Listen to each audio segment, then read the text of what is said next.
Alléluia. Est-ce que tu es là? Lève juste la main. Alléluia. Alors avant que tu t'asseyes, j'aimerais que tu prennes encore une minute pour demander au Saint-Esprit de te remplir ce matin, de te préparer à recevoir la parole de Dieu. Élève ta voix et prie, demande encore la plénitude du Saint-Esprit qui dispose ton cœur ce matin. Alléluia. Dispose ton cœur ce matin. Que le Saint-Esprit dispose ton cœur ce matin. Dieu veut te conduire à quelque chose de meilleur, de plus excellent. Et tu dois avoir un cœur disposé ce matin. Alléluia. Saint-Esprit, remplis ton peuple. Ce peuple que tu t'es disposé. Remplis-le. Remplis-le de ta présence. Dispose ton cœur. Alléluia. Merci Saint-Esprit. Merci pour ta présence au milieu de nous. Merci parce que tu disposes les cœurs ce matin.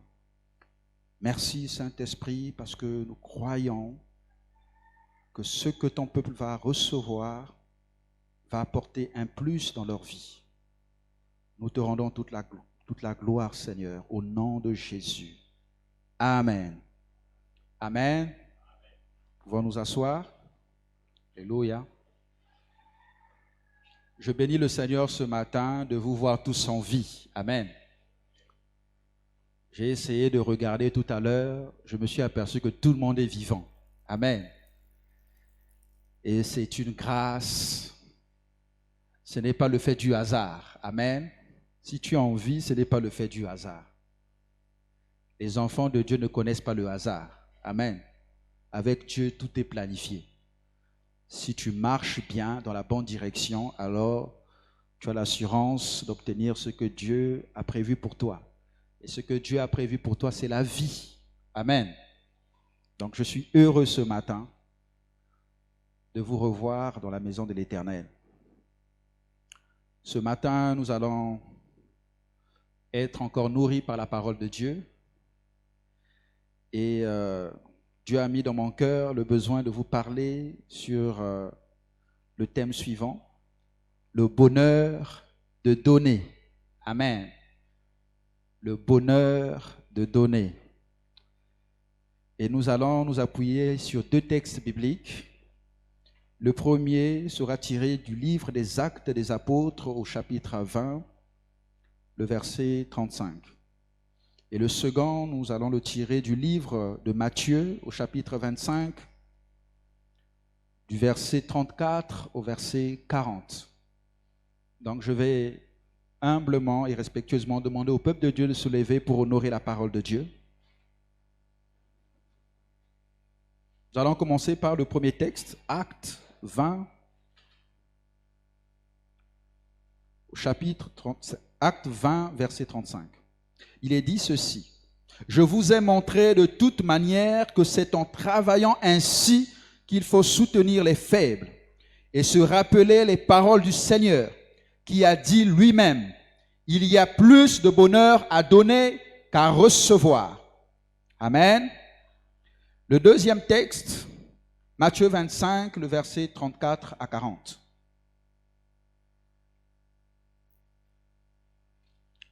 Il est dit ceci: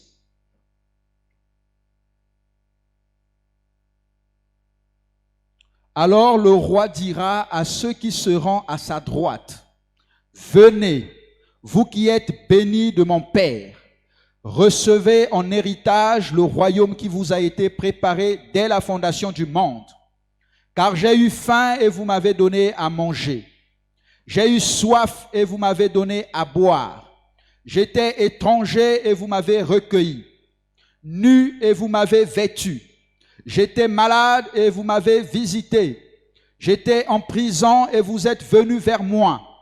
Alors les justes lui répondront: Seigneur, quand avons-nous vu avoir faim et t'avons-nous donné à manger, ou avoir soif et t'avons-nous donné à boire? Quand avons-nous vu étranger et t'avons-nous recueilli, ou nu et t'avons-nous vêtu? Quand avons-nous vu malade ou en prison et sommes-nous allés vers toi? Et le roi leur répondra, en vérité, je vous le dis, dans la mesure où vous avez fait cela à l'un de ces plus petits de mes frères, c'est à moi que vous l'avez fait. Amen. Amen. Pouvons nous asseoir? J'aimerais que tu acclames cette parole parce que elle est très puissante. Alléluia. Alors, le bonheur de donner. Chaque jour, chacun d'entre nous, lorsque nous nous levons, je crois qu'un de nos objectifs que nous recherchons, c'est être dans le bonheur. Tout ce que nous faisons, ou tout ce à quoi nous courons chaque jour, nous pouvons le résumer à un seul but: avoir le bonheur. Amen. Et donc c'est une chose importante pour l'être humain de rechercher le bonheur. Et ici, Dieu veut nous montrer comment nous pouvons obtenir ce bonheur, le vrai bonheur, le bonheur qui peut apporter quelque chose, une valeur ajoutée. Le bonheur est un état heureux causé par une complète satisfaction. C'est comme ça que moi je définis le bonheur. C'est l'état d'une personne qui est heureuse. Une personne qui est dans la joie. Une personne qui est contente. Une personne qui est toujours gaie. Pas gaie comme, vous connaissez là. Non, la joie. Qui est dans la gaieté. C'est l'état de cette personne. C'est une personne qui, quand tu vois cette personne, il inspire la joie, il est toujours souriant. Dans les bons comme dans les mauvais moments, il est toujours joyeux. Ça, c'est l'état d'une personne qui est heureuse. Et cet état-là démontre que cette personne est dans le bonheur.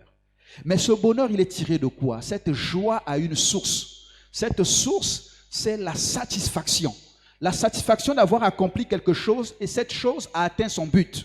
Alléluia. Quand tu fais quelque chose, le but pour toi, c'est que tu atteignes l'objectif pour lequel tu as fait cette chose. Et lorsque ce but est atteint, tu rentres dans une étape ou dans une dimension qu'on appelle la satisfaction. Et c'est cette satisfaction qui va susciter en toi un état d'homme heureux. Alléluia. Quand le but que tu poursuis, c'est le mariage, et une fois que tu as atteint, tu as réalisé ce mariage, je puis te dire que tu es dans la satisfaction. Alléluia. Tu peux demander à maman Gilia ou à papa Unide qui récemment se sont mariés, aujourd'hui, va leur demander leur état. Ils te diront qu'ils sont heureux. Alléluia. Parce que c'est une chose qu'ils ont commencé, un projet qu'ils ont initié depuis fort longtemps et qui a abouti. Donc il y a une satisfaction qui est là. Et cette satisfaction suscite en eux la joie, le bonheur. Alléluia. Si aujourd'hui tu regardes le visage de maman Gilia, je ne suis pas sûr qu'elle soit dans la tristesse. Amen. En tout cas, les jours qui vont suivre là, ça sera seulement qui est Sénat, qui est c'est. Alléluia. Elle peut manquer à manger à la maison. Ils peuvent manquer beaucoup de choses, mais leur visage sera tout dans la joie parce qu'ils sont dans cette satisfaction qu'un des projets majeurs de leur vie s'est réalisé. Alléluia. Et donc, c'est cette satisfaction qui te conduit au bonheur.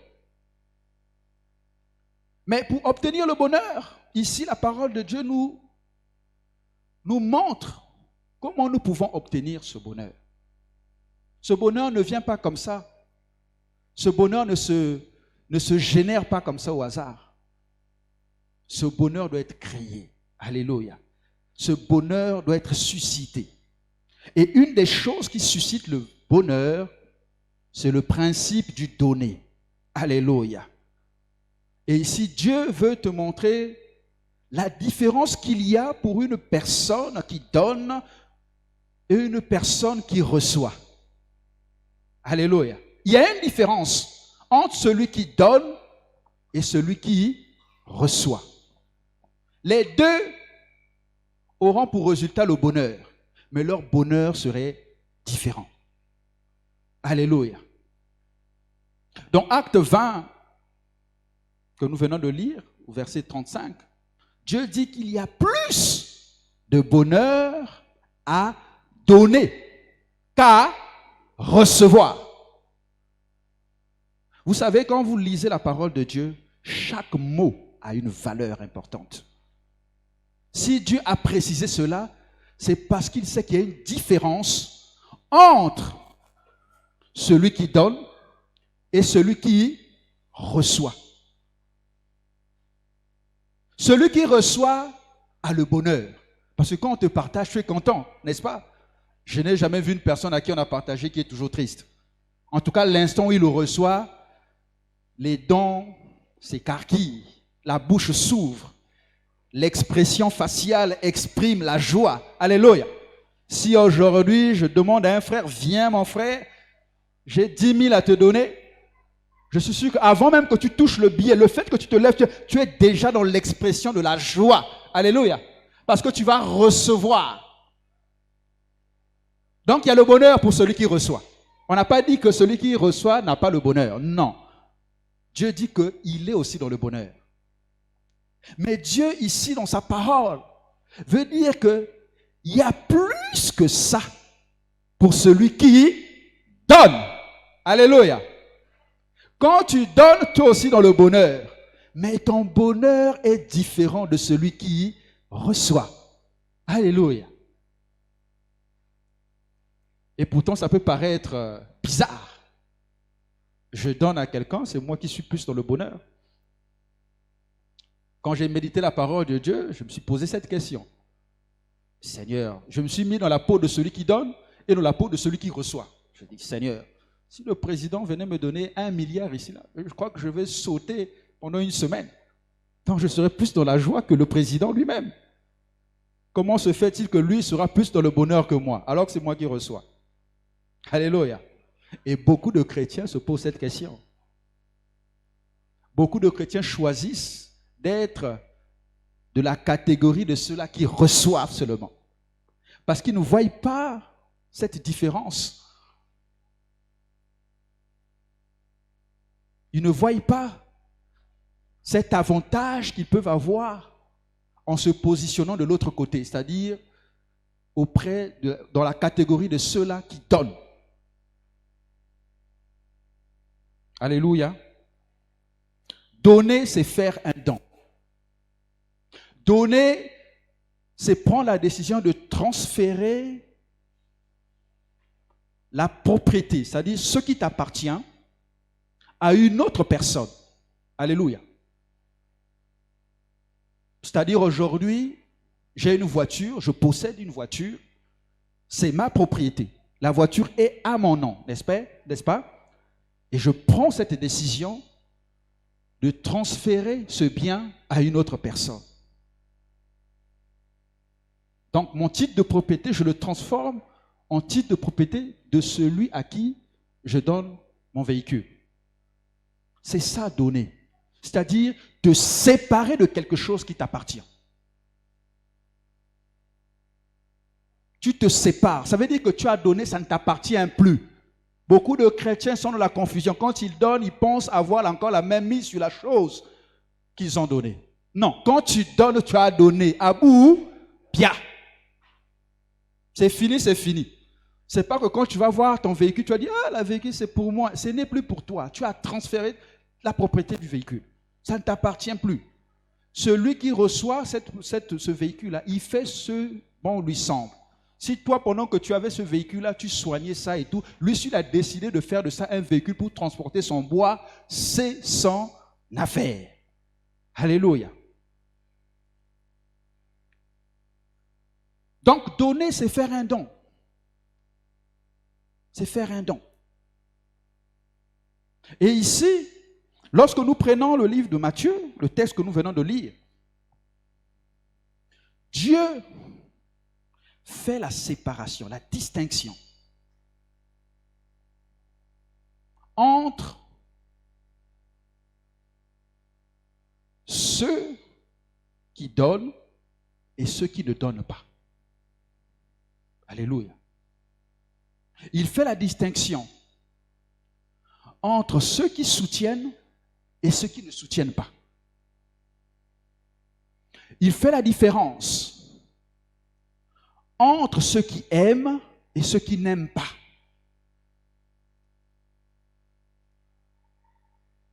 Et lorsqu'il est en train d'expliquer, d'édifier cet homme de la loi qui lui posait la question, il a décrit que celui qui fait ceci, que celui qui aide son prochain, que celui qui soutient un malade, qui visite celui qui est en prison, que celui qui s'occupe de celui-là qui n'a même rien à se vêtir, que celui-là qui s'occupe de l'autre qui est dans le besoin, qui a faim, qui n'a rien à manger, c'est celui-là qui fait l'œuvre du donner. Amen. Et c'est la responsabilité d'un enfant de Dieu. C'est la responsabilité de celui-là qui veut marcher selon les voies de Dieu. Nous sommes dans un monde où l'égoïsme est en train de prendre davantage de la hauteur. Beaucoup des gens ont endurci leur cœur, au point où même ton voisin, tu ne vois pas sa situation. Celui que tu côtoies tous les jours, tu te limites à le côtoyer, mais tu ne vois pas sa situation. Celui que tu estimes, que tu dis que j'aime cet enfant ou cette personne, mais tu ne vois pas sa situation. Mais comment tu peux dire à quelqu'un que tu l'aimes et tu ne vois pas sa situation? Alléluia. Nous sommes dans ce monde, chrétiens comme païens. C'est pourquoi nous avons du mal à nous distinguer. Nous avons du mal à ce que Dieu nous sépare. Nous sépare de ceux-là qui vont être à ses côtés. Parce que dans Matthieu ici, Dieu est en train d'expliquer à ceux-là qui font l'œuvre du donner les bénéfices qu'ils auront. Dans sa parole ici, il dit que vous aurez une place de choix. Je suis en train de vous préparer une place de choix. Vous serez à ma droite. Et vous savez que le Seigneur Jésus-Christ lui-même est déjà à la droite du Père. Donc Christ est là à sa droite. Toi aussi tu es là à la droite. Bien entendu, il faut que tu fasses la bonne œuvre. Mais Dieu n'arrive pas à nous distinguer parce que nous sommes comme les païens, comme ceux qui sont dans le monde. Il n'y a aucune différence aujourd'hui lorsque nous voyons un chrétien et un païen. Il n'y a pas de différence. Je ne doute pas de ta parole quand tu me dis que je suis chrétien, quand tu me dis que je suis converti, quand tu me dis que j'ai accepté le Seigneur Jésus-Christ. Je ne doute pas de cette parole. Qui suis-je pour douter? Je ne doute pas. Mais la chose la plus importante que Dieu attend de toi, c'est les actes de tes paroles. Alléluia. C'est les actes que tu vas poser qui va venir confirmer la parole que tu as annoncée. Si tu me dis que tu es chrétien, je veux voir ça dans ton vécu. Je veux voir ça dans tes actes. Alléluia. Parce que ce sont les actes qui vont te distinguer des autres. Le païen peut aussi dire que j'aime Dieu. Le païen peut aussi dire que j'ai accepté Dieu. Alléluia. À ce niveau-là, il n'y a pas de différence. Je peux prendre mon téléphone, appeler quelqu'un qui se trouve dans un autre pays, lui dire que moi aussi j'aime le Seigneur. Mais l'autre, qu'est-ce qui va lui démontrer que j'aime le Seigneur? Alléluia. Ce qui va lui démontrer, c'est que lorsque lui me dira, mon frère, je sais que toi tu aimes Dieu et je sais que Dieu est amour. J'ai une difficulté là où je me trouve ici. Je suis à l'étranger, je suis seul. Est-ce que tu ne peux pas m'aider dans telle situation? Je sais que tu es capable de m'aider. C'est là où les actes vont commencer à parler. Si tu es véritablement enfant de Dieu, tu seras sensible à cet appel. Tu vas te battre pour aider ton prochain, ton frère qui t'a sollicité. Amen. Mais si tu te limites seulement à dire que moi aussi, je suis chrétien, moi aussi, alors là, l'autre qui est de l'autre côté va commencer à se poser des questions. Et Dieu se pose des questions sur toi. Actuellement, Dieu se pose des questions sur toi. Parce qu'il n'arrive pas à te séparer, à te distinguer. Alléluia. J'aimerais que tu fasses un exercice. Nous allons vers la fin de l'année. Ça fait déjà 11 mois et demi que nous sommes dans l'année 2022. Essaie de faire un petit bilan. Combien de personnes tu as aidé? Combien de personnes tu as soutenues? Combien de personnes tu as visitées parce qu'il avait besoin de ta présence? Je suis sûr que si tu fais ce bilan-là, le résultat sera assez maigre. Amen. Nous ne faisons pas assez. Nous ne faisons pas assez. Nous ne sommes pas à l'image de notre Seigneur Jésus-Christ. Jésus a fait plus que ça. Il a donné sa vie. Sa vie, il l'a donnée pour toi et moi. Pour que toi, tu vives, tu sois dans le bonheur. Amen. Toi aussi, tu dois te donner pour que l'autre soit dans le bonheur. L'autre a besoin de vivre une expérience spéciale. Et c'est toi qui es la source. Mais tu ne remplis pas ton rôle. Tu ne remplis pas ton rôle. J'aimerais que tu dises à ton frère qui est à ta droite, tu dois donner.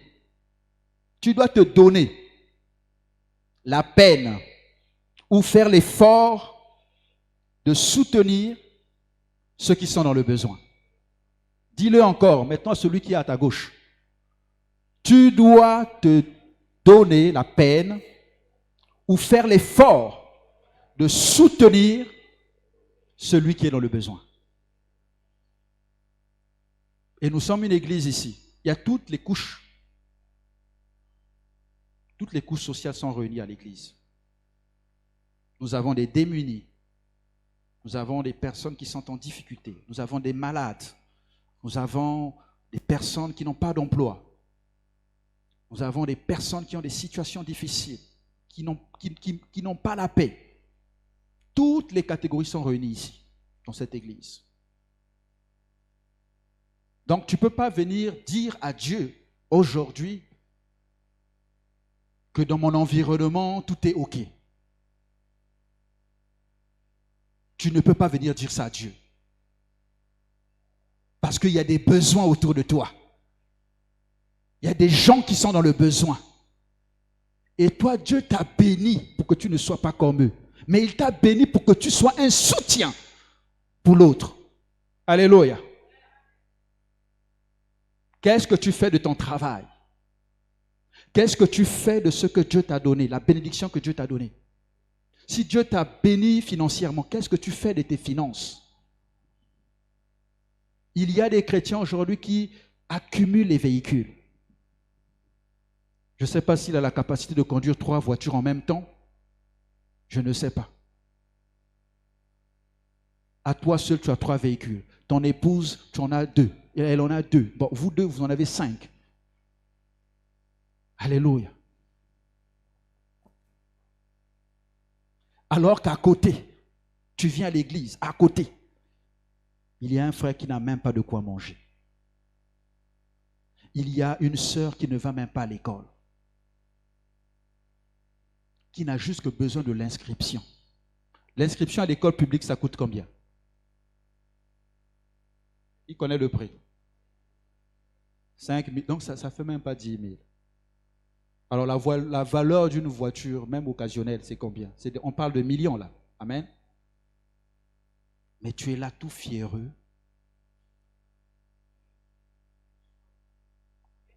Bonjour mon frère. Tu as bien dormi? Tu es conscient qu'il n'a même pas mangé. Tu es conscient même que le fait qu'il soit venu à l'église, tu ne sais même pas comment il s'est déplacé pour arriver. Tu étais dans ta voiture climatisée. Lui, il est venu à pied. Il a transpiré. Tu as quand même le courage de lui dire que tu ne sens pas bon. Parce qu'il a transpiré. Parce qu'il est venu à l'église en marchant. Peut-être que tu l'as même dépassé quand tu venais avec ton véhicule climatisé. Tu l'as regardé, mais tu as fait semblant de ne pas le voir. Alléluia. Il y a des chrétiens qui se comportent comme ça. Le frère lui dit même, fait des signes. Papa, papa.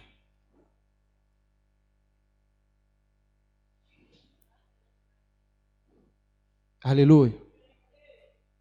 Et quand vous vous retrouvez à l'église, il te rappelle cela, mais je t'avais vu. Ah, j'ai cru voir, j'ai pas fait attention. Alléluia. Si tu es un chrétien qui se comporte comme ça, alors Dieu ne pourra pas te distinguer. Peu importe tout ce que tu feras, que tu sois fidèle à l'église pour nettoyer sa maison, Dieu ne va pas te distinguer. Parce qu'une des choses qui tient à Dieu, c'est que tu aimes son prochain. Tu aimes ton prochain. Parce que le prochain là, il est à l'image de Dieu. C'est Dieu qui l'a créé. Alléluia. Il y a deux commandements que Dieu tient à ces deux commandements. L'aimer lui et aimer son prochain. Alléluia. Celui qui aime donne. Quand tu aimes, tu dois donner. Et quand tu donnes sans calculer. Est-ce que tu peux donner sans calculer? Donner sans calculer. C'est-à-dire que tu viens, une situation tombe, on te présente une situation. Cette situation demande que tu sortes 50 000. Tu es conscient que tu n'as que 50 000 aussi dans la poche. C'est-à-dire si tu donnes les 50 000, tu es à zéro. Et tu sors les 50 000, tu donnes. Tu dis, Seigneur, tu as dit que j'aime mon prochain. Il y a une situation. Il est plus dans l'urgence que moi. Je donne les 50 000. Arrange-toi pour que je rentre à la maison. Arrange-toi pour que j'arrive à bon port. Alléluia. C'est l'attitude que tu dois avoir. Et Dieu dit que les gens qui se comportent comme ça auront plus de joie, auront plus de gaieté. Les soucis ne vont pas t'accompagner. Une des choses qui est en train de tuer le monde, ce sont les soucis. L'hypertension, la tension, les stress, tout, a pour cause. Alléluia. La seule cause, ce sont les soucis. Aujourd'hui, on dit que les maladies qu'on donnait aux vieux papas, là, aux vieilles personnes, là, les jeunes aussi commencent à souffrir de ça. La tension. Hein? Ça, les jeunes ne connaissent pas. Mais c'est quoi? C'est les soucis. Le jeune, déjà, le souci, il ne sait pas son avenir va se présenter comment. Tu es dans le souci parce que tu ne donnes pas.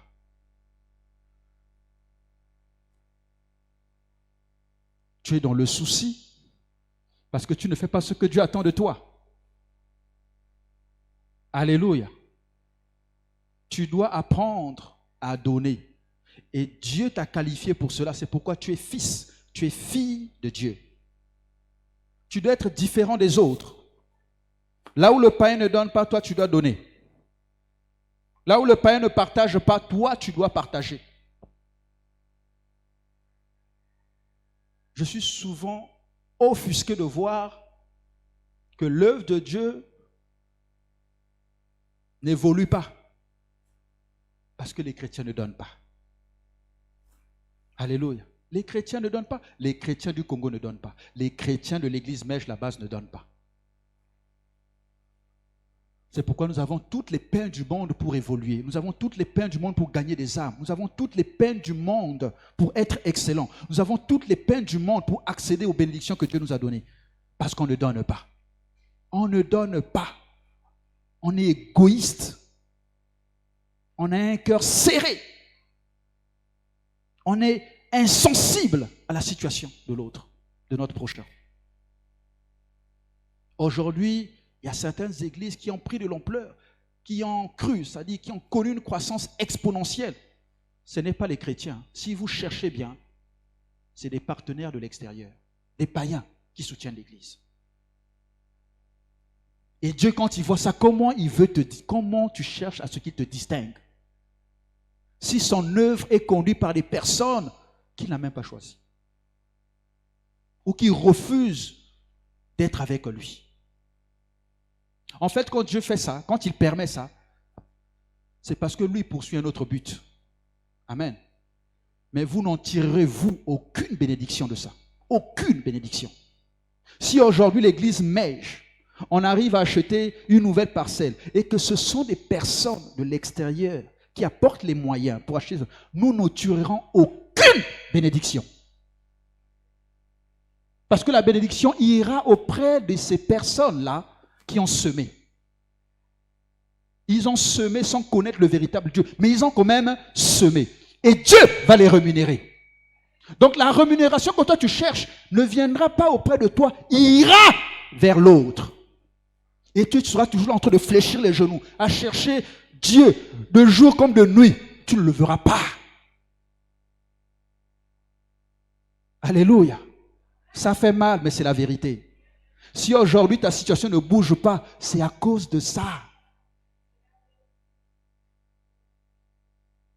Chaque jour, tu pries le Seigneur. Seigneur, bénis-moi, je veux soutenir. Bénis-moi, je veux faire ça pour toi. Bénis-moi. Mais tu cherches quelle bénédiction? Quand chaque jour, Dieu arrive à te donner 10 000, tu cherches quelle bénédiction? Tu attends quoi? Qu'il te donne des millions? Qu'il te donne des milliards? Mais 10 000, c'est le petit frère du million. Amen. Si Dieu te donne déjà 10 000, commence à montrer à Dieu qu'avec les 10 000 là, je donne déjà ici. Seigneur, tu m'as donné la grâce, tu m'as béni avec 10 000. Je prends 5 000, je prends 3 000. Tiens, il y a la sœur Intel qui m'avait fait une sollicitation. Je vais lui faire un moment. Comme j'ai eu les possibilités, je lui envoie. Mais c'est comme ça, il n'y a que ça que Dieu attend de toi. Ce n'est pas de venir lui dire que j'ai acheté tout un terrain moi seul. Non. Mais toi, tu prends 10 000, tu dis, Seigneur, merci. J'attends la prochaine fois. Quand ça va monter à 100 000 là, je crois que je vais maintenant programmer l'investissement. Je vais programmer, aider la sœur Intel qui m'avait demandé 10 000. Maintenant, on te paye 100 000, toi tu cherches encore qu'on te donne plus pour donner à quelqu'un 10 000. Alléluia. Attends, on te bénit de 10 000. Il y a une personne qui t'a sollicité pour 1 000 francs. Mais tu dis quand même à Dieu, donne-moi 100 000 pour que je donne 1 000 francs à l'autre. Il y a un problème. Est-ce qu'il n'y a pas un problème? Il y a un problème. Parce que même grand mathématicien, il aura du mal à comprendre ça. Dans 10 000, il y a 1 000 francs. Il y a combien de 1 000 francs? Il y en a 10. Donc si tu enlèves 1, tu donnes là-bas. Il te reste combien de 1 000 francs? 9. Est-ce que tu vas mourir pour ça? Tu ne vas pas mourir pour ça. Mais si tu fais seulement que tu enlèves 1 000 francs, que tu donnes à cette personne les 1 000 francs qu'il t'avait demandé, regarde le bonheur et la joie que tu vas susciter auprès de cette personne et regarde la paix que ça va dégager en toi. Alléluia. Et cette paix-là, c'est ce que tu recherches depuis longtemps. Alléluia. Tes soucis de tous les jours, là, quand Dieu va commencer à mettre cette paix, cette quiétude en toi, elle va commencer à développer ce qu'on appelle le bonheur, la satisfaction. Parce que tu auras satisfait quelque chose. Tu t'étais engagé à soutenir une personne et tu l'as fait. Il y a une satisfaction complète, totale, consommée. Donc tu te satisfais toi, mais tu satisfais aussi l'autre. Parce que tu ne sais pas la joie qu'il y a pour celui qui reçoit. La façon dont il va recevoir, la façon dont il sera heureux, va toucher le cœur de Dieu. Alléluia. Sans qu'il prie. Sa façon de réagir par rapport à ton aide auprès de lui va toucher le cœur de Dieu. Et Dieu, quand il va voir ça, il va dire, je dois rémunérer davantage celui-là. Je lui ai donné 10 000, il a donné 1 000 francs. Ça veut dire que si je lui donne 1 million, il donnera plus. Il donnera 100 000. Si je lui donne 1 milliard, il donnera combien? Alléluia. Et Dieu veut que tu sois un milliardaire, rien qu'en donnant. Alléluia. Si tu commences à donner, tu deviendras millionnaire. Tu deviendras milliardaire, il ne te manquera rien. Tu cherches le mariage. Le mariage, c'est des moyens. Au Congo, le mariage, c'est des moyens. Alléluia. J'ai été témoin du couple Gombe. Ils ont galéré. Hein? Aujourd'hui, pour se marier, il faut prendre du temps. Il faut se préparer. C'est pas que tu te lèves aujourd'hui, paf, demain on se marie, chérie. En tout cas, si tu fais ça, ça veut dire que tu as des généreux partenaires qui sont derrière. Mais si c'est toi-même, là, même le salaire que nous sommes, là, il faut préparer ça. Ça coûte cher. Le mariage coûte cher. La grossesse coûte cher. Je sais de quoi je parle. Alléluia. Le transport coûte cher. L'habillement coûte, tout coûte cher ici. Dans ce monde, tout coûte cher. Satan s'est arrangé pour que tout coûte cher. Et c'est ça qui commence à endurcir le cœur du chrétien. Parce que quand le frère ou la sœur vient te voir, pour te dire que j'ai un besoin, je n'ai pas le transport, je dois aller à Mikalou. Mais pour aller à Mikalou, s'il pleut, il lui faut obligatoirement un taxi. Le taxi coûte combien pour aller là-bas? C'est peut-être 2000 ou 2500. Tu dis non. Le taxi, c'est 700. Oui, il me demande 2500. Non. Je n'ai pas 2500. Donc, tu vas commencer à voir ce coût-là. Ça va commencer à te poser problème. Alors que peut-être, initialement, tu voulais bien. Tout coûte cher. Mais il faut que tu donnes, même quand ça fait mal. C'est pourquoi la parole de Dieu, il dit que tu dois travailler. Alléluia. Acte 20, 35, il a dit ça. L'apôtre Paul enseigne à ses disciples que vous devez travailler pour faire l'œuvre du donné là. Il faut travailler, il faut souffrir. Le travail on peut la définir comme une peine, quelque chose que tu dois faire avec effort, qui aboutit à un résultat. Alléluia. Donc, il y a à la base un effort à faire. Il y a une peine que tu vas expérimenter. Tu ne peux pas donner et tu ne ressens rien. Si tu ne ressens rien, ça veut dire que tu as donné ce qu'on appelle du superflu. Tu as donné sans que ça te mette dans l'inconfort. Ce n'est pas ce que Dieu attend de toi. Dieu veut que tu donnes au point où toi-même tu te mets en insécurité. Ça fait mal. Amen. Ça fait mal. Et moi, j'ai expérimenté ça ces derniers mois. Il y a des frères qui sont venus. On a vu ici, Dieu a béni énormément des enfants de Dieu dans l'église qui ont voyagé. Amen. Pour certains sont allés pour les études, d'autres sont partis pour les affaires. Mais pour partir, pour voyager, là, il y a certains qui ont demandé du soutien, qui ont demandé de l'aide. Et moi, j'ai des frères qui sont venus me voir. Papa Tamsi, j'ai besoin de ton aide. J'ai besoin de ton soutien. Voici mon problème. J'ai cherché partout. Tu es le dernier recours. Déjà, quand quelqu'un te dit ça, que tu es le dernier recours, tu dis merde. Donc, si moi, je n'apporte pas la solution, là, ça veut dire que la personne ne part plus. Bon, maintenant, tu imagines tout le sacrifice que la personne a fait, a préparé pour y aller, et que toi,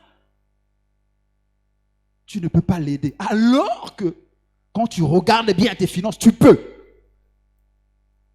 C'est là où ça fait mal. Et moi, quand on m'a dit ça, dans ma pensée, je suis allé dans mon compte pour voir qu'est-ce que j'avais. Et le montant que la personne demandait, c'était dans mon compte. C'était dur. Et ce qui était dans mon compte avait déjà un projet. J'ai dit, Seigneur, ça c'est quoi ça?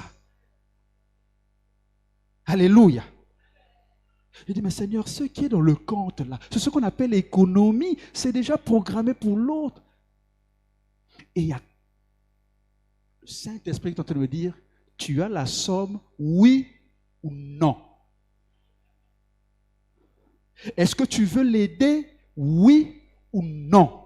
C'est aussi simple que bonjour. Tu fais ton choix et quand tu feras ton choix, tu sauras. Et c'est là où Dieu me renvoie au texte de Matthieu.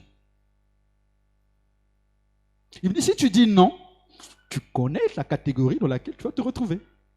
Si tu dis oui, tu connais aussi la catégorie dans laquelle tu vas te retrouver. Donc, en fonction de ton choix, tu connais déjà. Dieu n'est pas un Dieu du hasard.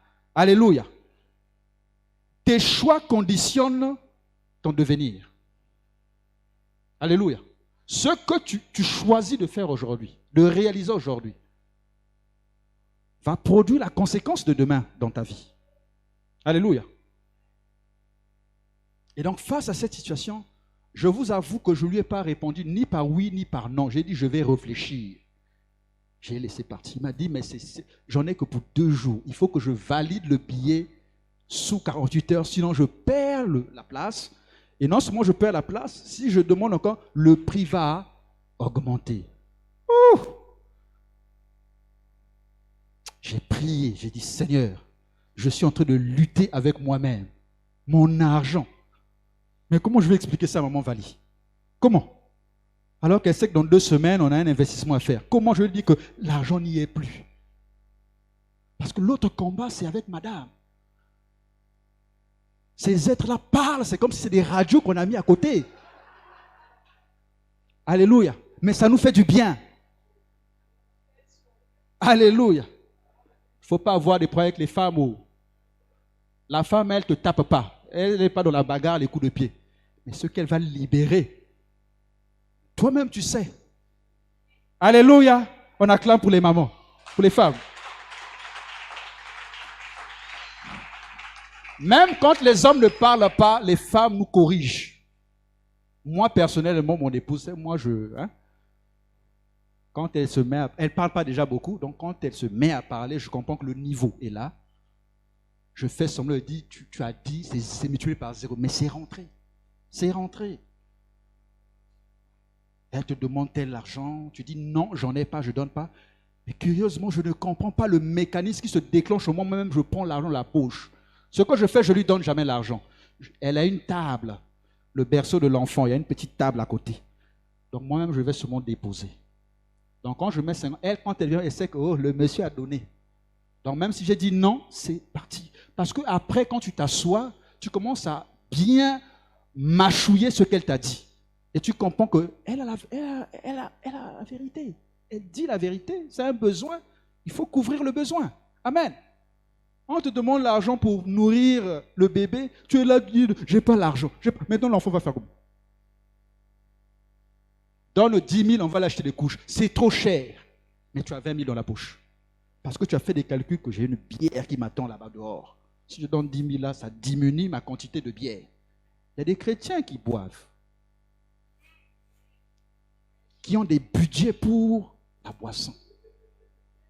Dans son salaire, là, il a déjà planifié. J'ai tel montant, la boisson. Tel montant, gamouche. Ça là, ça ne doit pas manquer. Mais tu es marié, tu es à la maison, on te fait à manger. Donne à la maison et on va te faire à manger. Non, non, non, il faut que je mange dehors. La maman, là, à sac en atteint à ma tige. Alléluia. Et j'ai commencé à faire un exercice. Chaque fois que je rencontre un chrétien qui est marié, que je connais, si je le trouve au restaurant, seul, en train de manger des gamouches, je dis, lève-toi. Tu rentres dans la voiture, je vais te déposer chez toi à la maison. Alléluia. J'ai surpris un comme ça, je lui ai fait cet exercice. Je lui ai dit, tu fais quoi ici? Oh non, je suis en train de manger. C'est l'heure de pause. Tu as eu la possibilité de quitter ton bureau pour venir au restaurant. Pourquoi tu n'es pas parti à la maison manger? Oh non, elle n'avait pas encore fait à manger. J'ai dit, bon, si elle n'a pas fait à manger, est-ce que tu lui as donné l'argent de la popote? Oh non, quand je suis sorti, je n'avais pas encore les moyens. Bon, tu as eu les moyens, non? Parce que là, tu manges. Tu as eu les moyens, non? Pourquoi tu n'as pas envoyé et que les gamouches que tu es en train de manger là, que ce soit madame qui les fait et que tu manges avec madame et les enfants? Lève-toi. Oui? Bon, l'avantage que Dieu nous a donné, c'est que on est maintenant pasteur. Donc quand tu parles aussi, il y a une certaine... il s'est levé. Il s'est levé. Vous ne pouvez pas faire autrement, il s'est levé. J'ai dit, tu emballes tes gamouches, on rentre à la maison. Je l'ai déposé chez lui à la maison. Et j'ai expliqué à madame. Alléluia. Tu dois donner. Tu dois donner. Et il y a 3 qualités. Il y a 3 qualités que tu dois avoir pour donner. Parce que donner, ce n'est pas une mince affaire. Amen. Donner, ce n'est pas une mince affaire. Je vous ai expliqué, je luttais avec moi-même pour donner à mon frère qui m'a sollicité. Ce n'est pas une mince affaire quand on vient te demander une somme importante et que tu sais que, déjà ta pensée va commencer à dire que c'est important. Tu ne peux pas lui donner tout ça à lui seul. Il y aura cette voix-là qui va commencer à parler en toi. C'est trop. Non, pasteur, c'est trop. Tu lui payes tout le billet. Il n'y a pas que toi. Tu vas commencer à entendre des sons comme ça. Alléluia. Mais si tu laisses ces sons-là habiter en toi, tu vas commencer à durcir ton cœur. Et ça va être une fois, ça va être deux fois, ça va être trois fois, et ça va être une habitude. Et ça va te sortir de la distinction que Dieu veut te donner. Et j'ai lutté pendant un jour. J'avais 48 heures pour répondre à mon frère. Un jour, silence. Le deuxième jour, donc le dernier jour où il fallait que je réponde, depuis le matin, le gars a commencé à envoyer les SMS. Pasteur, j'attends toujours votre suite. Je dois confirmer le billet à 16 heures. Qu'en est-il? J'ai dit, mais je ne t'ai même pas dit que je vais te donner. Pourquoi tu me harcèles comme ça? Et pendant que je lui répondais comme ça, l'Esprit de Dieu me disait, tu as l'argent. Fais ton choix. Bien aimé, à la fin, je n'ai pas pu résister. Et je n'ai pas dit ça à mon épouse. Bon, je l'ai dit après, le soir. Mais au moment où j'ai pris la décision, je ne l'ai pas associé. J'ai dit, Seigneur, des trucs sont trop bizarres. C'est comme ça que j'ai dit. Hein. C'est trop bizarre. J'ai sorti l'argent. Je suis allé dans mon compte, j'ai appelé le frère, viens à la banque, et je lui ai donné le pli. Bien aimé, la joie qu'il avait. Non, il était content. Donc, je commençais à être content aussi à sa place. C'est-à-dire qu'il me contaminait cette joie-là. Mais je vous dis que mon cœur faisait mal. En plus, moi, je n'ai pas fait le retrait au guichet, à la caisse. Je suis allé au guichet automatique, là. Et comme la somme était importante, je ne pouvais pas faire un retrait d'un seul coup. Donc, j'ai fait 3 à 4 retraits pour atteindre le montant. Donc, chaque fois que je faisais rentrer la carte, le cœur tout. Tu mets à côté, tu fais encore rentrer la carte. Donc, c'était difficile, c'était éprouvant. Et c'est là où, pendant que je faisais ça, Dieu était en train de me faire lire ce texte de Matthieu et de Acte 20. Il dit, tu donneras avec de la peine. Il faut que tu sentes la peine, la douleur. C'est ce que je veux. Oh, c'est fort. Je dis, mais Seigneur, donc quand tu donnes là et que tu ne ressens rien là, tu es dans le superflu. Ça dit, tu es toujours dans ton confort. Tu sais que tu as 1 million, quelqu'un te demande 10 000. Il n'y a pas. C'est gérable. Tu donnes ça même rapidement. Mon frère, calme-toi. Tes problèmes vont être réglés à l'instant T. Tu sors ça facilement. Tu donnes. Ça, tu es encore dans le confort. Mais si tu as 10 000 et que quelqu'un te demande 15 000, il faut déjà que tu donnes 10 000 pour réduire son besoin. Et tu sais que les 10 000 là, quand ça va sortir, tu n'as plus rien. Tu n'as plus rien. Alors que tu as une maison à entretenir. Alléluia. Et c'est ce que Dieu veut. Le donner là dont on parle ici. C'est ça. Le bonheur, le plus là. Cette valeur ajoutée du bonheur. C'est ça que Dieu te demande. Est-ce que tu as déjà donné avec douleur? C'est-à-dire que tu ressens que là, ça me fait mal. C'est ce que nous appelons ici le sacrifice. Un chrétien doit apprendre à se sacrifier. Tu ne peux pas obtenir plus si tu n'es pas dans le sacrifice. Alléluia. Oui, ça fait mal. Mais il faut que tu atteignes cette dimension. Et moi, j'ai expérimenté ça. Vous savez, moi, j'aime mettre Dieu au défi. Hier, maman Léa est venue me voir à la maison et je suis en train de lui partager une expérience. Je lui disais comment moi j'ai été gagné par Dieu.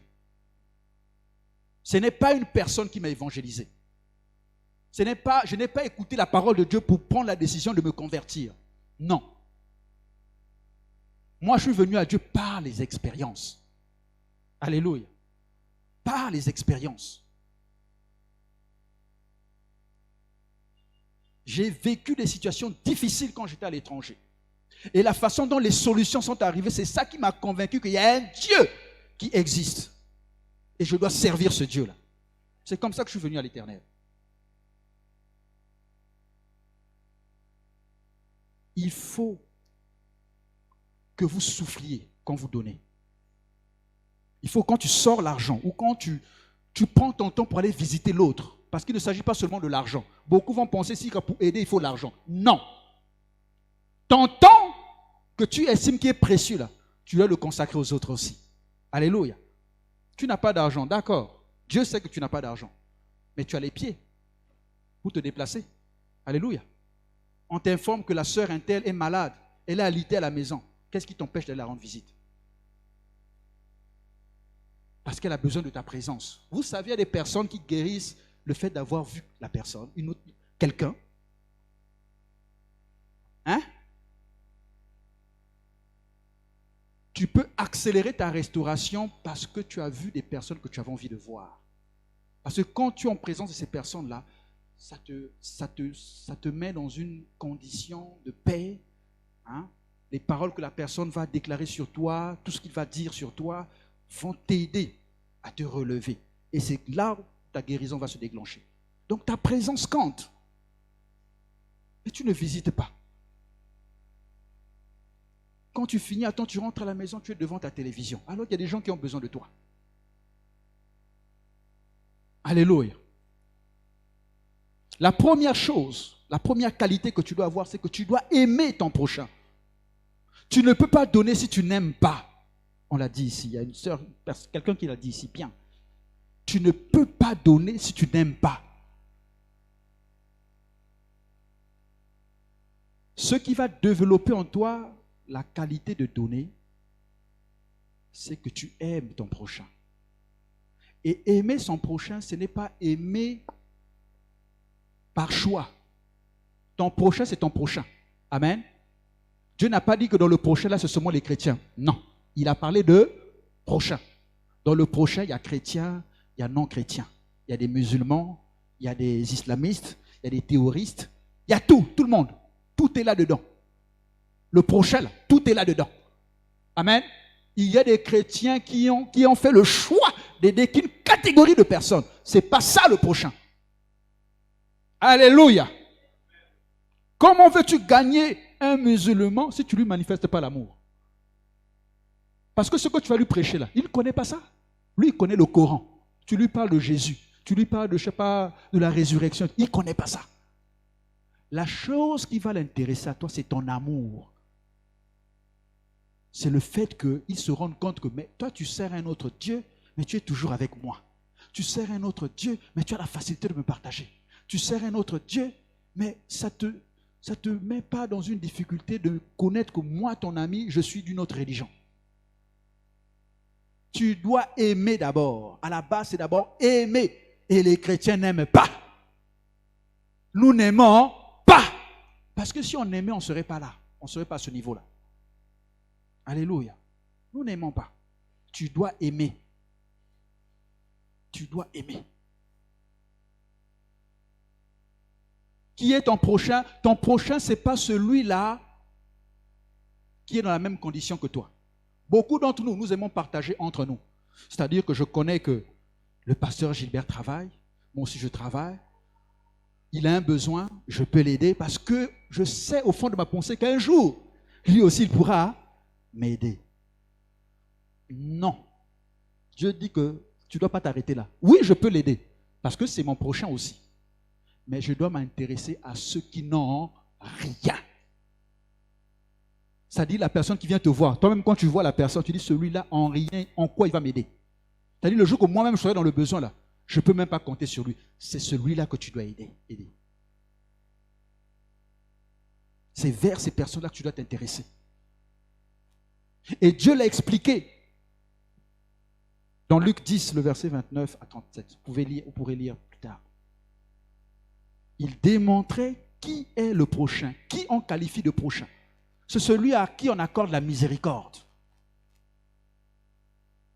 Et là, Dieu prenait l'exemple de ce monsieur, cette personne qui, en chemin, s'est fait violenter. C'est-à-dire qu'il y a eu ce que nous on appelle ici des Koulouna, l'ont attaqué, l'ont dépossédé de tous ses biens, l'ont frappé jusqu'à le blesser et l'ont laissé là, quasi mort. Et dans ce chemin, il y a eu les sacrificateurs qui sont passés, donc les hommes de Dieu. Ils n'ont pas fait cas de la personne. Ils sont passés. Un sacrificateur. Ensuite, il y a eu des Lévites qui sont passés, donc les ouvriers que nous sommes. On a regardé la personne, on est passé. Il dit non, celui-là n'est pas de ma classe ou de ma catégorie. Je continue. J'ai des brebis qui m'attendent là-bas. Alléluia. Ce n'est que la troisième personne, le Samaritain. En passant, il a pris compassion de l'autre. Il dit, mais cette personne est comme moi. Je dois m'occuper de lui. Et il a pris cette personne, il l'a emmené à l'auberge pour qu'on prenne soin de lui. Et il a payé. Il dit, toi le gérant, je te donne cet argent. Tu t'occupes de lui. Si ça dépasse les dépenses là, tu mets ça dans mon cahier. Quand je serai de retour, je vais payer. Et ici, Dieu dit, le prochain, le bon, c'est celui qui a fait miséricorde. Ton prochain, c'est celui qui est dans la situation de celui à qui on a tapé, qu'on a violencé, qu'on a dépossédé, donc il manque de tout. Et toi, tu dois t'intéresser à cette personne. C'est lui ton prochain. Ce n'est pas celui qui est comme toi, salarié, qui fait des affaires, parce qu'à cause d'une petite situation, il se retrouve en difficulté et il vient te solliciter et toi, tu es là à donner. Et pour lui-même, tu peux même donner au-delà même. Tu peux dire, tiens, j'ai des économies, je peux mettre ça à ta disposition. Je sais qu'avec toi, je suis sûr que ça va me revenir. Non. Alléluia. Donne à celui où tu sais que là où j'ai donné, là, j'ai perdu. Ça ne va plus revenir, c'est fini pour moi. Mbong me kwenda. Il mène. Alléluia. Quand j'ai donné à ce frère, je savais que ça ne va plus revenir. D'ailleurs, il est parti. Il n'est plus ici. Alléluia.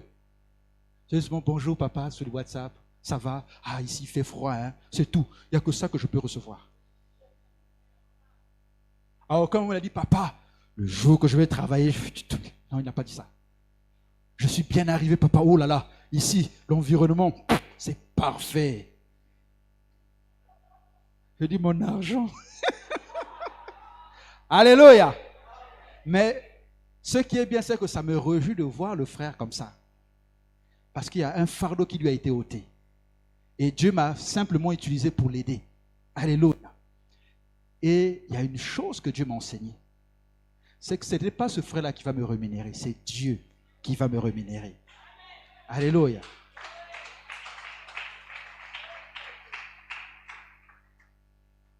Et ce qui est aussi bien avec Dieu, c'est que Dieu n'attend pas longtemps pour te rémunérer. Alléluia. Depuis le début du mois, je suis en train de vivre des situations qui ne me concernent même pas. Les besoins sont nombreux. Alléluia. J'ai beaucoup de sollicitations. Ma propre famille, moi-même, certains projets qu'on n'a pas pu faire avancer avec Maman Vali, qu'on avait prévu faire cette année. On est à la fin de l'année, rien n'a bougé. Au-delà de ça, c'est comme si Dieu a suscité des fourmis pour venir dire, Papa Tamsi, il y a un besoin ici, aide-moi ici, aide-moi ici, aide-moi ici. Donc les besoins sont nombreux. J'ai dit, Seigneur, ça c'est quoi encore? Mais ce qui est bien, c'est qu'il a dit, je me souviens de ce que tu as fait depuis le début de l'année. Et je t'ai dit quoi? Et moi je lui ai répondu que tu vas me rémunérer. Alors il a dit, si tu crois, ça va commencer dès demain. Je peux vous dire que depuis que j'ai des situations, les rémunérations s'y arrivent pour couvrir ses besoins. Alléluia. Hier, pendant que j'accompagnais mes enfants à leur école pour leur, comment on appelle ça, l'émulation, les trucs de fin pour les fêtes, hein. Ils ont des petites vacances. Je les ai déposés. Après, à midi, on est allé les chercher avec madame. Et j'avais plus rien dans mes poches. Comme on dit, quand on est au week-end, là, le peu que tu as gardé à la maison, là, il y a une personne qui s'appelle madame, qui prend tout. Donc, il n'y avait plus rien, mais les besoins étaient là. J'ai dit, Seigneur, donc je vais aller toucher encore aux économies que j'ai mis de côté là-bas. Donc, j'ai pris la direction de la banque pour aller faire un retrait. Le peu qui restait là, il faut aller prendre ça. Parce que le week-end est long. Amen. Et mon époux, mais la direction pour moi, ce n'est pas la même. Je dis, je suis obligé d'aller prendre là, il n'y a plus rien. Parce que quand on va rentrer à la maison, vous allez générer les besoins. Et pendant qu'on partait, je disais, Seigneur, j'ai pris la décision de garder ce qui est resté là parce qu'il y a quelque chose à faire en début d'année. Là, je vais encore aller puiser. Et je ne vois pas dans les 2 semaines qui restent pour le mois comment je pourrais couvrir ça. Mais je n'ai pas le choix. Je remets tout en tes mains. Ça, c'est la prière que je faisais pendant que je conduisais, au fond de moi. Dès que j'ai fini, le téléphone a sonné. Je prends à témoin mon épouse. Ce n'est pas des choses que je suis en train d'inventer. Le téléphone a sonné.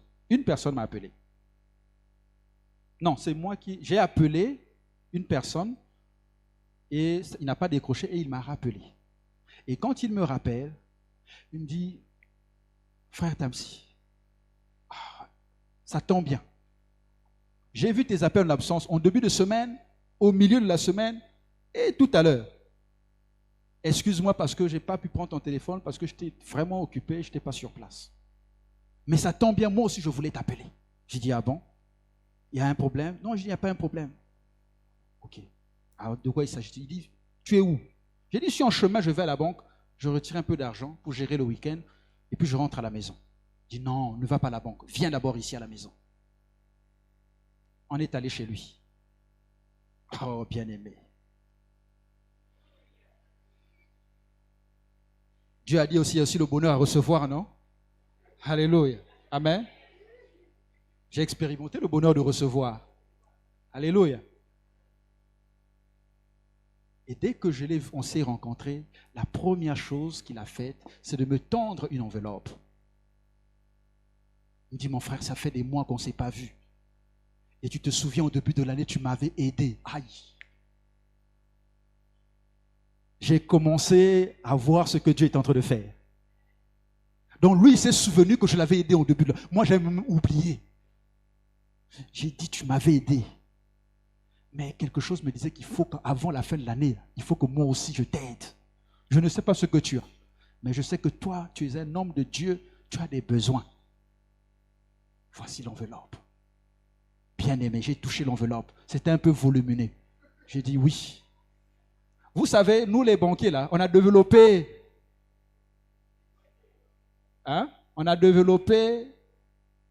le sens pour déterminer le montant qu'il y a dans une enveloppe en fonction de son volume. Je n'ai pas besoin de connaître les billets qu'il a, mais le volume peut me dire que je suis entre temps et temps. Donc quand j'ai touché, je savais déjà à quel niveau je me trouvais. Alléluia. J'ai été béni. Et j'ai dit, Seigneur, oui, c'est toi qui rémunères. C'est vraiment toi qui rémunères. Parce que c'est venu couvrir tous les besoins. Si bien que le soir, quand madame m'a dit, ah chérie, tu ne peux pas nous sortir le soir? J'ai dit, oh, il n'y a pas de problème, prends les enfants, on va sortir. Alléluia. La deuxième qualité, c'est que tu ne dois pas te limiter à aider ceux qui sont comme toi. Je viens déjà de l'introduire. Donc, ne te limite pas à aider les gens qui sont dans la même condition que toi. Amen. Va au-delà. Aide celui qui est vraiment démuni. Celui qui ne pourra pas te donner en retour. Si tu es dans cette attitude, je peux te garantir que Dieu va te rémunérer. La troisième qualité, c'est que tu dois travailler, fournir des efforts pour avoir les ressources pour aider les autres. Toi qui es paresseux, tu veux être paresseux parce que tu sais qu'en étant paresseux, là, je ne vais pas aider les autres. Tu dois changer cette attitude. Tu dois te battre. Alléluia. Dans Actes, qu'on venait de lire, si vous lisez le verset 34, Paul, l'apôtre Paul, est en train de dire à ses disciples que la façon dont moi je vous ai soutenu là, ce n'est pas quelqu'un qui m'a donné de l'argent, c'est le fruit de mes mains. Alléluia. C'est mon effort personnel. Donc ce que j'ai pu gagner par mes souffrances. Alléluia. C'est ça que moi j'ai pris pour me prendre en charge moi-même, mais pour aussi vous prendre en charge. Alléluia. Ça veut dire que toi, quand tu vas donner, ne trouve pas une raison de dire que pour que je t'aide, il faut que maman Intel aussi m'aide. Pour que moi aussi je fasse ça, il faut que le frère Intel m'aide. Alléluia. Travaille. Tu dois te battre, travailler. S'il faut aller vendre les beignets, vends les beignets, en sachant que les bénéfices que je vais avoir là, il faut que j'aide quelqu'un, il faut que je soutienne l'église, il faut que je sois présent quand on aura besoin de moi. Donc, n'importe quel besoin, financier, matériel, présence, disponibilité. Alléluia. Tu dois travailler. Les chrétiens n'aiment pas travailler. Nous n'aimons plus travailler. On aime la facilité comme les païens. Tout le monde veut devenir politicien. Tout le monde accepte aisément d'être un simba-sac de quelqu'un. Ce n'est pas un métier, tenir le sac de quelqu'un. Vous avez déjà vu ça quelque part? Et tu es là habillé en costume, tu tiens le sac de quelqu'un d'autre et tu te balades comme lui, quoi. À la fin, le salaire que tu as, c'est même dérisoire. Tout le monde se concentre au, comment on appelle ça? Bête quoi? Le truc de hasard là, comment on appelle ça? Hein? Congo bête. Tous les jeunes sont de nous parce qu'ils ne veulent pas travailler. Tu es là assis à faire à parier. Argentine, France, 2-1. Je sais que là, je serai seul. 1 million. Non. D'ailleurs, si tu expérimentes ça, ton million là viendra 10 ans après. Et quand tu vas comptabiliser chaque fois que tu as, c'est égal à 1 million. Donc tu n'as rien, en fait tu n'as rien gagné. Ce n'est que la somme de tout ce que tu as parié pendant. Et quand tu vas gagner, yeah, j'ai gagné 1 million. Mais regarde combien tu as investi, c'est aussi 1 million. Faites cette expérience-là, vous allez voir, il n'y a rien que vous ajoutez. Il n'y a aucun gain. Mais tu perds ton temps. Il y a des jeunes qui s'asseyent du matin au soir. Ils ne rentrent que pour dormir. Il est invisible à la maison. Donc même faire le ménage, ce n'est plus son problème. Il y a d'autres qui attendent que la boutique ouvre pour entrer. Il y a un problème. Et ça, Satan est content quand il voit ça. Satan est heureux quand il voit ça. Amen. Changez cette attitude. Travaillez ardemment. Dieu n'a pas dit que le travail est facile. Tu dois peiner, tu dois souffrir pour travailler. Ou je souffre moi pour travailler. Je souffre. Je peux vous dire que moi je souffre. À plusieurs moments, j'ai pris la décision d'arrêter de travailler. Mon épouse est témoin. Et je bénis le Seigneur, peut-être que c'est à cause de ça qu'elle ne travaille pas. Parce que j'avais dit, dès que toi tu vas travailler, moi je vais me reposer. Oui. Elle connaît mon rythme de travail. Certains d'entre vous connaissent mon rythme de travail. Ceux qui vivent avec moi connaissent mon rythme de travail. Je travaille du lundi au samedi. Et là, j'ai fait violence de ne pas travailler les dimanches.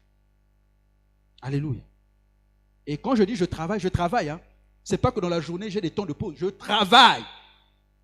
On me fait travailler par César. En tout cas, c'est du boulot. Tu as les maux de tête, tu ne te sens plus, mais tu travailles, tu n'as pas le choix. Tu dois travailler. Donc, il y a de la peine, il y a de la douleur. Donc, même quand l'argent rentre dans le compte, là, tu dis, oui, ça, je mérite ça. Parce que j'ai souffert pour avoir ça. Il y a des moments où je rentre à la maison, je n'ai pas la force de manger. Je somnole en mangeant. Madame me fait à table. Souvent, je dis, je n'ai même pas la force d'aller m'asseoir sur la table normale pour manger. Il dit, prends une chaise, emmène ça au salon, là, au canapé, là. Tu poses là, je veux manger. Mais dès que je m'assois, je suis parti. Parce que on t'utilise comme il n'y en a pas. Mais tu n'as pas le choix. Chaque fois que je disais à Dieu, Seigneur, je vais m'arrêter. Il est temps que je m'arrête. Ça fait 12 ans que je travaille comme ça. Ça suffit. Il me dit, tu vas continuer. Nanko. Oui, les choix de Dieu ne sont pas nos choix. Hein. Alléluia. Les choix de Dieu ne sont pas nos choix. Dieu sait là où il est en train de t'emmener. Toi, tu ne vois pas ça, mais lui, il sait là où il est en train de t'emmener. Alléluia.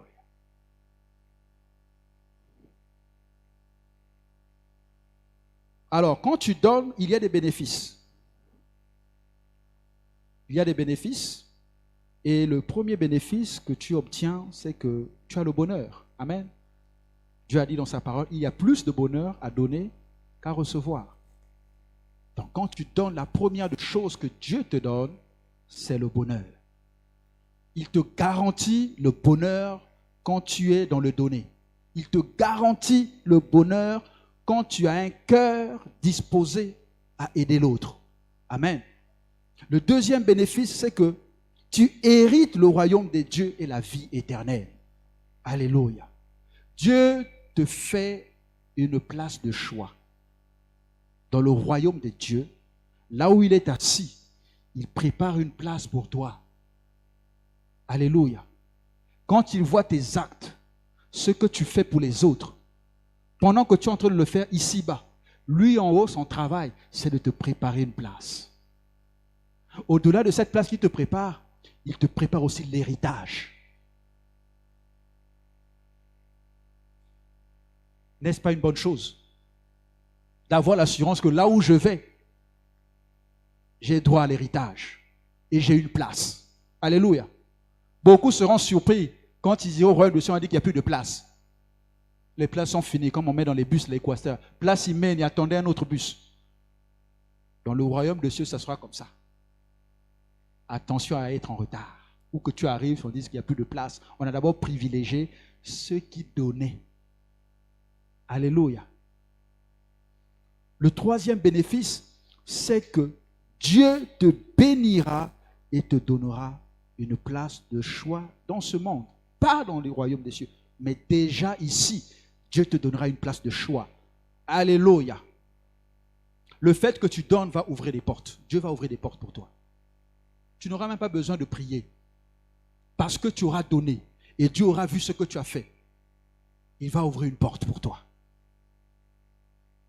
Si tu veux devenir député, il ouvrait une porte pour que tu sois député. Parce que tu auras donné. Alléluia. Il va te bénir.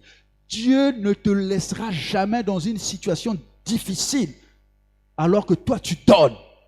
Jamais de jamais.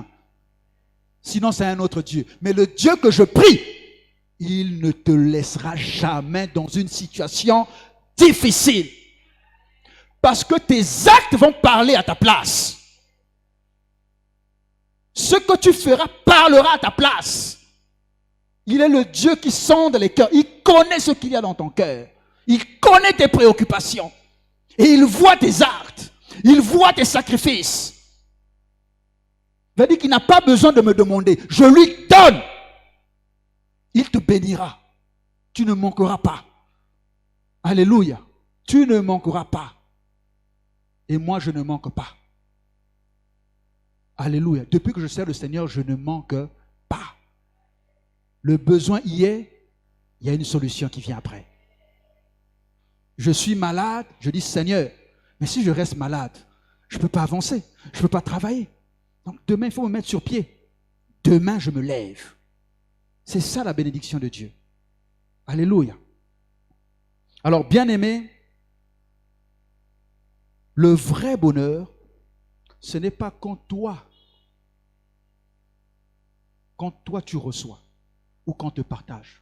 Le vrai bonheur, c'est quand toi tu donnes, tu partages. Alléluia. Il faut que tu retiennes. S'il y a quelque chose à retenir dans tout ce que je viens de dire, c'est ça. Le vrai bonheur, pour que tu tires le véritable bonheur, c'est que tu dois donner, tu dois partager. N'attends pas qu'on te partage pour commencer à faire. Toi, commence à donner et tu vas voir la suite. Je ne vais pas te dire la suite, toi-même tu vas vivre ça. Alléluia. J'aimerais que tu expérimentes ça, bien-aimé. C'est le message que Dieu veut te faire passer ce matin. Que tu expérimentes cela. Va au-delà de tes possibilités. Ne regarde pas ce que tu es aujourd'hui. Regarde les capacités que Dieu a mis en toi. Parce que quand Dieu te regarde, il ne te regarde pas là physiquement. Il regarde le don, le talent qu'il a mis en toi. C'est ce don et ce talent qu'il attire vers toi. Amen. Il ne fait pas cas de ta beauté, de ton physique, que tu sois, je ne sais pas, maigre, gros, beauté, jaune, rouge, vert. Non, ce n'est pas ce que Dieu regarde. Dieu, ce qu'il attire en chacun de nous, c'est ce qu'il a mis en toi comme talent, comme don, comme capacité. C'est ça qu'il attire. Voilà pourquoi il s'intéresse souvent à des païens, parce qu'il sait qu'il est loin de moi, mais il y a une chose que j'ai mis en lui qui m'attire. Et je veux qu'il ramène ça dans ma bergerie pour que ça me serve. C'est pourquoi Dieu a le regard sur certains païens. Quoi qu'il ait fait, vous allez voir que cette personne a toujours une grâce. Vous ne comprenez pas pourquoi. Il y a quelque chose qui attire Dieu qui est en lui. Alléluia. Et donc, quand tu vas te mettre à partager, cette chose va commencer à attirer Dieu. Et il va commencer à te donner le vrai bonheur. Alléluia. Est-ce que tu peux acclamer la parole de Dieu?